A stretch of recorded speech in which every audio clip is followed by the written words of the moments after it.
Καλησπέρα σας. Καλησπέρα κύριε Δανέζη. Βρισκόμαστε πλέον στο 12ο Φεστιβάλ Ντοκιμαντέρ Θεσσαλονίκης και είναι ιδιαίτερη χαρά μου που σας έχω απέναντί μου σήμερα. Θέλω να νιώσουμε όσο πιο άνετα γίνεται, σαν στο σπίτι μας, και να κυλήσει πολύ όμορφα αυτή η συνέντευξη. Ωραία. Θα ήθελα να σας ρωτήσω καταρχήν, επειδή είναι μια έτσι απορία που δημιουργείται μέσα μου κατά καιρούς όταν βλέπω τα ντοκιμαντέρ σας στην τηλεόραση. Το ντοκιμαντέρ σαν ένα συστατικό πλέον της δημοσιογραφίας προέκυψε στην πορεία ή ήταν σε μια υπολανθάνουσα μορφή? Το ντοκιμαντέρ είναι κινηματογραφικό είδος. Αισθάνομαι ότι μάλλον δεν θα έλεγα ότι είναι συστατικό της δημοσιογραφίας. Θα έλεγα ότι το είδος του ντοκιμαντέρ που εμείς τουλάχιστον υπηρετούμε μπορεί να έχει μια ενημερωτική και μια καλλιτεχνική αξία.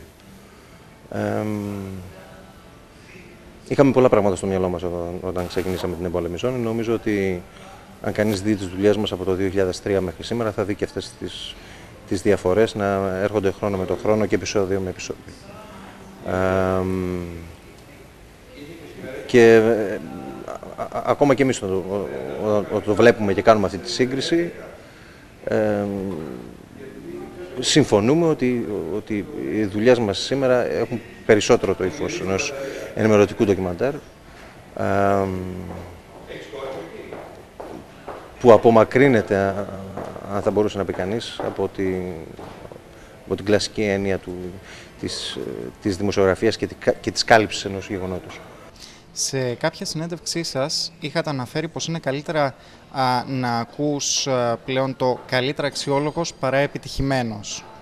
Μπορεί τελικά το αξιόλογο να πάρει την θέση του επιτυχημένου στην τηλεόραση, που είναι ούτως ή άλλως μια τηλεόραση η οποία διψάει για ίντριγκα? Η εμπόλεμη ζώνη είναι στο μεγαλύτερο ιδιωτικό κανάλι της ελληνικής τηλεόρασης, στο Μέγκα, 7 χρόνια. Έχω την αίσθηση ότι αυτό δεν είναι τυχαίο. Είναι σίγουρα κάτι που δεν μπορούσε να φανταστεί κανείς πριν από 10 χρόνια. Αυτό, αν μη τι άλλο, δείχνει ότι η τηλεόραση πηγαίνει μπροστά. Και ότι εμπιστεύεται και άλλου είδους προϊόντα που δεν θα έλεγε κανείς ότι είναι τα λεγόμενα τηλεοπτικά blockbuster. Ένα ρητό αναφέρει πως η εικόνα δεν είναι η αλήθεια, αλλά η ερμηνεία της. Νιώθετε πως συναρμολογείτε την αλήθεια μέσα να στις αρχίσουμε εικόνες? τα ρητά, μπορώ να σου πω 1000 ρητά για την αλήθεια. Δηλαδή το ζήτημα είναι ποια είναι η αλήθεια. Και αν στη δουλειά που κάνουμε εμείς και στη δική μας αλήθεια ο θεατής αναγνωρίζει και τη δική του αλήθεια, τότε εκεί μπορούμε να συμπέσουμε. Πώς αποφορτίζεται, πώς ξεκουράζεται ο Σωτήρης απαλλαγμένος από τον Δανέζη? Ξέρω εγώ τώρα. Δηλαδή, να σου πω κάτι, για μένα δεν έχει μεγάλη σημασία το πώς εγώ ξεκουράζομαι και αν εγώ ξεκουράζομαι και πώς εγώ αποφορτίζομαι και αν αποφορτίζομαι. Δηλαδή κάποια στιγμή θα πρέπει να μάθουμε σε αυτή τη χώρα, όταν ένας αγγελιοφόρος μας φέρνει ένα μήνυμα, να διαβάσουμε το μήνυμα και να καταλάβουμε το μήνυμα και όχι να κοιτάμε τον αγγελιοφόρο.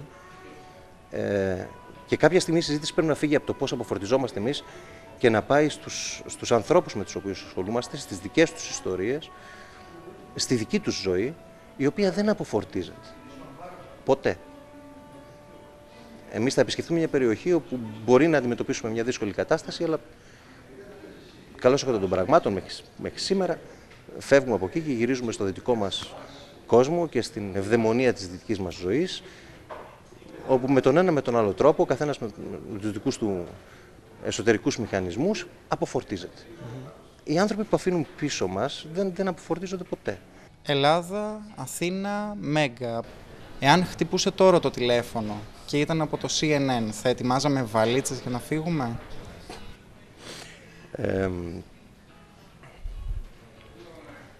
Καταρχήν δεν νομίζω ότι κάναμε κάτι φοβερό και σημαντικό, έτσι, και ούτε είναι κανενός είδους διεθνής διάκριση αυτό το οποίο συνέβη.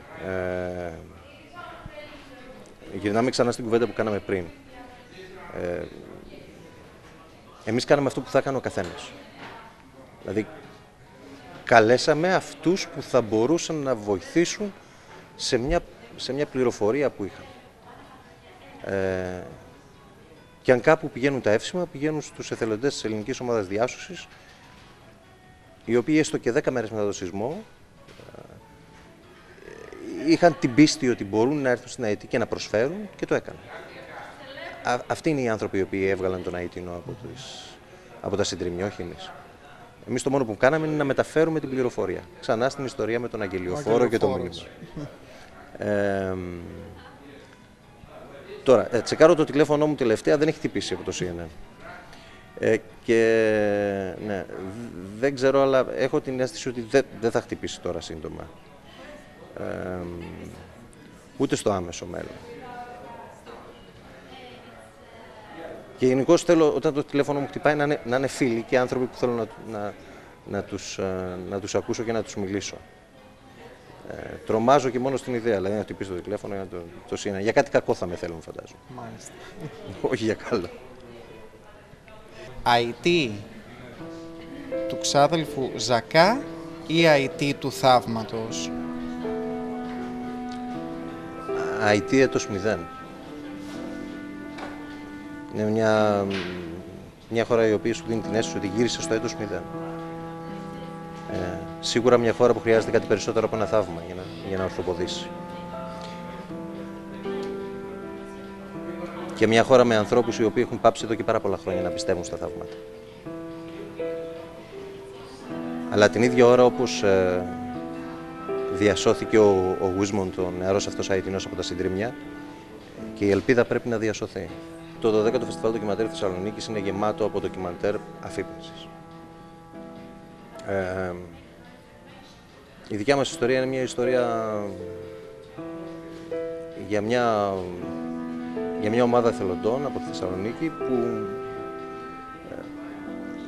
πίστεψε στο ακατόρθωτο. Πίστεψε ότι μπορεί να προσφέρει. Έστω και αν έφτασε στην Αιτή 10 μέρες μετά και όλοι της έλεγαν ότι ότι ήρθατε πολύ αργά. Και γιατί ήρθατε τώρα. Είναι μια ιστορία για έναν νεαρό ο οποίος πίστεψε ότι θα διασωθεί. Και δεν εγκατέλειψε τη μάχη για τη ζωή. Η επιλογή αυτή να είναι μια ταινία στην ουσία τεκμηρίωσης χωρίς αφήγηση, όπως ήταν όλες οι προηγούμενες, ήταν μια άποψη του Δημήτρη Γεράρδη. Θεωρώ ότι όταν είχαμε το υλικό στα χέρια μας, πολύ πριν από το γύρισμα, ξέραμε ότι οι χαρακτήρες που έχουμε είναι πάρα πολύ περιγραφικοί, η διήγησή τους είναι συγκλονιστική, είναι ο τρόπος με τον οποίο έχουμε καταγράψει τα γεγονότα έτσι, και είναι ο τρόπος που έχουμε τραβήξει το έργο που το σπικάζ δεν ήταν αναγκαίο. Θα μπορούσε να κυλήσει έτσι. Τι θα σημαίνει για εσάς και για το συνεργείο, για τους ανθρώπους, τους συνεργάτες σας, το βραβείο κοινού? Απολύτως τίποτα. Και δεν το απαξιώνω έτσι, ούτε το κοινό, ούτε το βραβείο. Για μένα το βραβείο κοινού πρέπει να πάει σε αυτό το νεαρό, ο οποίος κρατήθηκε στη ζωή 11 μέρες και σε αυτούς τους ανθρώπους που τον έσωσαν. Είναι πολύ σημαντικό το ότι βρισκόμαστε εδώ και ότι μας δίνεται αυτή η ευκαιρία που δεν έχουμε στην τηλεόραση, να έρθουμε σε επαφή με πολλούς από τους φίλους μας.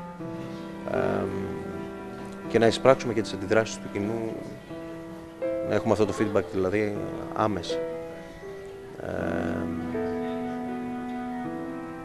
Και αν το κοινό θέλει να επιβραβεύσει κάτι, ας επιβραβεύσει τους διασώστες και την προσπάθεια αυτού του παιδιού. Ας επιβραβεύσει αυτούς που στην Αιτή προσπαθούν σήμερα η ελπίδα να νικήσει την καταστροφή και το θάνατο. Μείνει ζωντανή. Ξέρετε τι, σας βλέπω χρόνια στα ντοκιμαντέρ και είστε μια ήρεμη δύναμη. Ήρεμη δεν θα το έλεγα. Δύναμη, και αυτό θα το συζητήσουμε, είναι μεγάλη κουβέντα. Είμαι κακός στις συνεντεύξεις, γι' αυτό μιλάω αργά. Δεν θα έλεγα ότι είναι από ηρεμία, μάλλον νευρόσπαστο είναι. Αν δίναμε έναν τίτλο για ένα ντοκιμαντέρ για αυτή την κρίση. Τίτλο στην κρίση. Δεν ξέρω. Και μας φάνηκε και πάρα πολλές ώρες να βγάλουμε τίτλο. Κάνουμε ολόκληρες σκέψεις, τσακωνόμαστε κιόλας για να βρούμε ένα τίτλο. Οπότε αυτό μπορώ να το απαντήσω αύριο.